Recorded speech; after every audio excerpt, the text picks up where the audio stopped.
¿Qué tal? Muy buenas tardes. El día de hoy les voy a presentar 2 épocas que marcaron mucho en cuanto a la educación y que se sigue viendo de manera actual entre la edad moderna y la edad contemporánea. Empezamos con la edad contemporánea. ¿Qué fue? Fue una época, obviamente moderna, fue un cambio muy drástico que surgió aproximadamente entre los siglos XV y siglo XVIII, que fue un periodo, pues ahora sí que de transformación donde ya eran nuevas propuestas en cuanto a la enseñanza y pasó de ser un modelo medieval, religioso y rígido a uno más humanista, científico, organizado y crítico. Obviamente en este periodo tenemos acontecimientos que marcaron, en este caso, el humanismo, el renacimiento, hubo una reforma protestante contra la religión católica, hubo invención de la imprenta. En cuanto a la invención de la imprenta se refiere a que hubo más libros para la sociedad. Hubo obviamente surgimientos de estados modernos interesados en educar a la población, porque ahora sí que no sé, no, algunos países siguieron mucho el foco de lo anterior, que se basaba en lo medieval, religioso y muy rígido, pero obviamente hubo estados que decidieron tomar estas propuestas que esta época propuso, y pues también tenemos los inicios de la pedagogía científica, entre ellos Comenius, Locke y Rousseau. ¿Qué propuso? Como ya lo mencioné, una educación humanista que buscaba una formación integral para todos, tanto para el alumno como para el maestro, una moral, una intelectual y física. La física se refiere a lo científico, un aprendizaje centrado en la persona, en el alumno, y no solo en la religión, en lo que el Estado, la religión te dictaba, sino que fuera más allá, más abierto. Y igual hubo importancia en cuanto a las lenguas clásicas, a lo retórico, a la literatura y también a la historia, saber el porqué y el origen de las cosas. El bienestar emocional también, como les mencioné, era más humanista. También algo muy interesante que se sigue viendo en la actualidad es la educación por etapas y grados. Por ejemplo, actualmente tenemos preescolar, primaria, secundaria, media superior, universidad. Y si se dan cuenta, cada etapa es por años. Por ejemplo, en primaria es de primero a sexto año, es decir, desde los 6 años hasta los 12 años. Entonces se va dividiendo por etapas. Igual fueron métodos más amables y didácticos con base a lo que puso Rossiu y Comenio que propuso un modelo didáctico, materiales como imágenes, juegos, para que los niños aprendieran y el aprendizaje fuera más ameno. También hubo una reforma protestante. ¿Qué decía esto? Que todos aprendían a leer, incluso los pobres, que ya no solamente fueran las castas de alto poder, que ya todos, incluso los pobres y las personas de zonas marginadas, tuvieran acceso a la educación.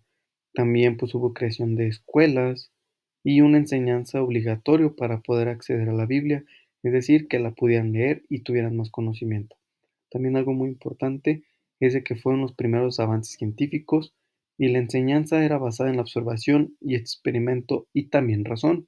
No nomás era como de, yo pienso, yo creo. No, no, no. Ahí era más guiado a lo comprobable, a lo que tú tuvieras. Mira, yo digo esto porque ya hice esto, obtuve esto, pasó esto y es esto. También hubo incorporación de contenidos científicos en ese entonces de manera actual. En cuanto a sus ventajas y desventajas, tenemos tenemos mayor acceso al conocimiento, la imprenta que hizo más libros disponibles y baratos en cuanto a a la sociedad, expansión educativa, más escuelas, más maestros, más estudiantes, bases de la pedagogía moderna, propuestas, como ya lo mencioné, de Comenius, Locke, Rousseau, pues siguen vigentes incluso actualmente. Innovación científica, nuevos proyectos, la escuela se volvió, usaron más métodos que hicieran al alumno más racional, observacional y obviamente de una formación íntegra para todos. En cuanto a desventajas, pues en los países que se cerraron a tener este cambio, seguía mucho la desigualdad. Este, la mayoría de mujeres, campesinos e indígenas, pues no tenían tanto acceso como el resto de la población, que tenía más, por así que, estatus. La educación de élite, pues seguía, como lo mencionamos, en Europa seguía teniendo mucho control en ese aspecto. Em, los estudios clásicos eran solamente accesibles solamente a las clases altas. Igual hubo lento avance hacia la educación universal, por lo mismo que varios países se cerraban mucho a este cambio y seguían mucho a la doctrina religiosa y a la doctrina de la política. Y pues, ¿qué cambios hubo? Hubo cambios positivos, negativos también. Entre ellos hubo cambios estructurales en cuanto a la población. Se redujo un cierto porcentaje de la analfabetización que había anteriormente, como cuando fue ya el progreso de esta edad, de esta época. Hubo cambios metodológicos en cuanto a la enseñanza. Es decir, que éramos más humanistas, más críticos, más racionales.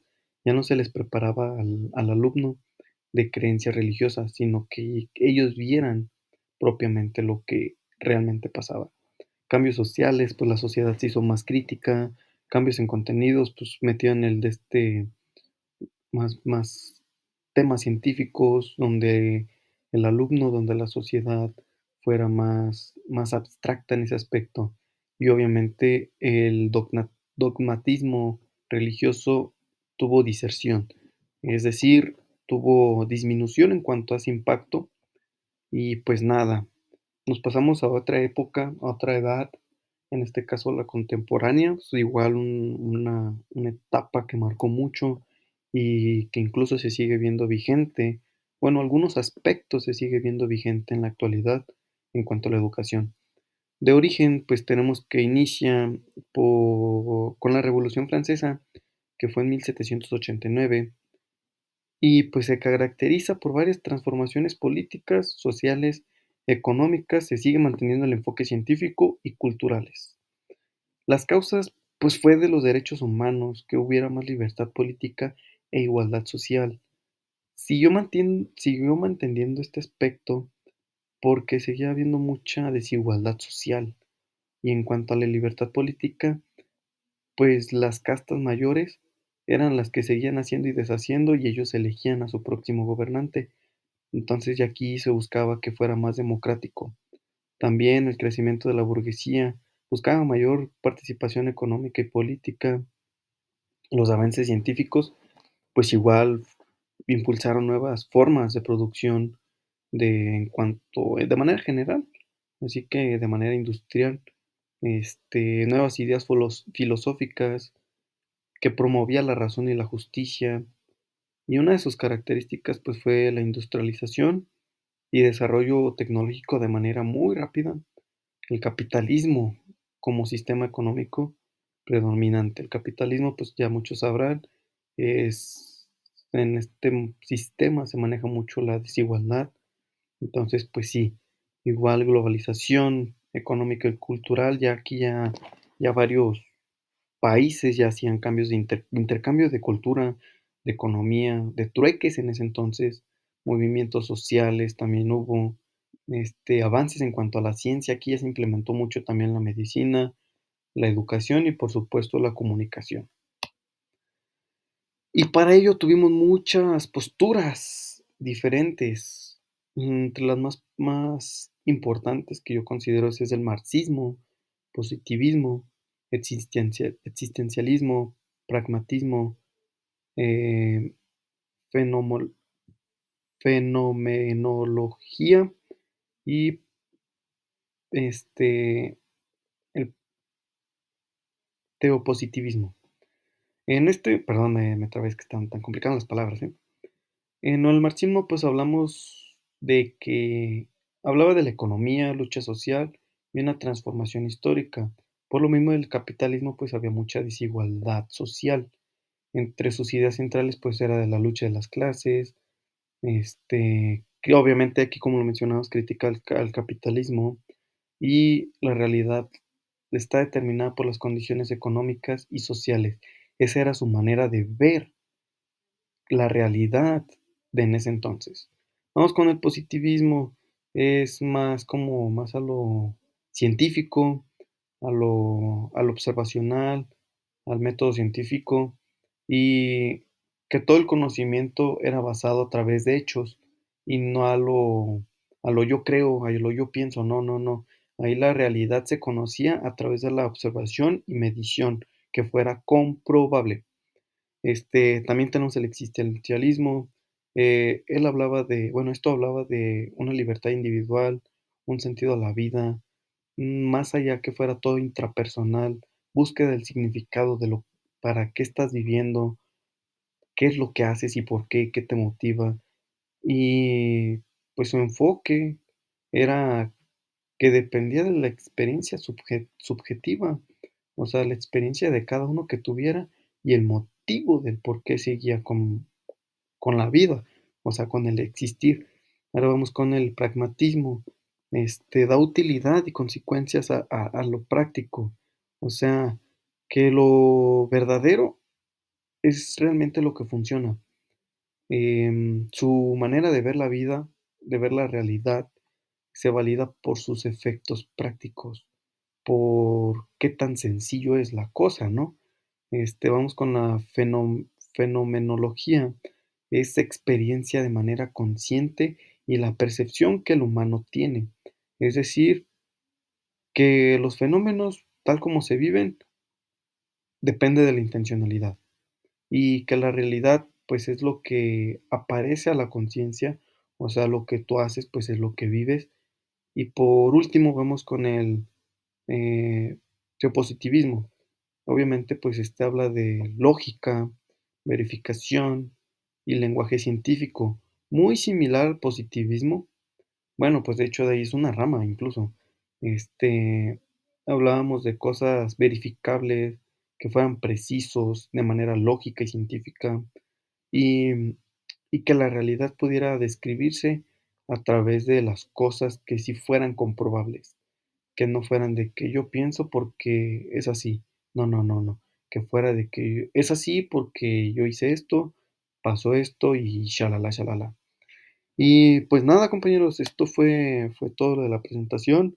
Fueron dos épocas que a su vez tienen similitud, pero a su vez tienen diferencias, pero que actualmente en la educación las seguimos viendo muy vigentes y siguen teniendo hicieron un cambio muy drástico en cuanto a todo esto, en cuanto a la manera de educar, de enseñar y por supuesto de aprender. Espero les haya gustado, que tengan una excelente tarde.